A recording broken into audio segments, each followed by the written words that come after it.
প্রিয় দর্শক, আপনাদের আবারও স্বাগত। আপনারা দেখেছেন বাবুই পাখি, এবার দেখাবো নৌকা ভ্রমণের যাত্রা বিরতিতে কী কী আছে। দেখেন আমরা দেখতে পাচ্ছি সুন্দর আখের রস, আপনি খেতে পারবেন।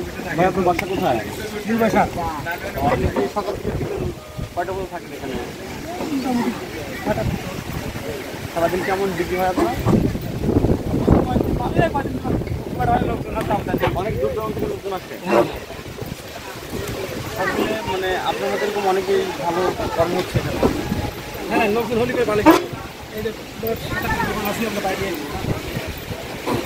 বুঝতে পারলেন দর্শক আপনারা যে উনি খুব ভালো, উনি ওনার মতো করে অনেকেই এখানে খ্যাতি আছে।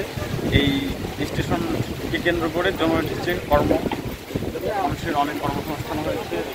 এটা স্টেশন পাবনার এখানে আমাদের সাথে সজীব ভাই রয়েছেন। সজীব ভাই, আপনি এখানে কি রস খাওয়ার জন্য আছেন? হ্যাঁ ভাই, নমস্কার ভাই। রস খেয়ে কেমন লাগে আপনার? এখনো খাই নাই ভাই, অর্ডার দিচ্ছি ভাই, দিচ্ছে। ওকে, ধন্যবাদ আপনাকে। দর্শক ভালো থাকবেন।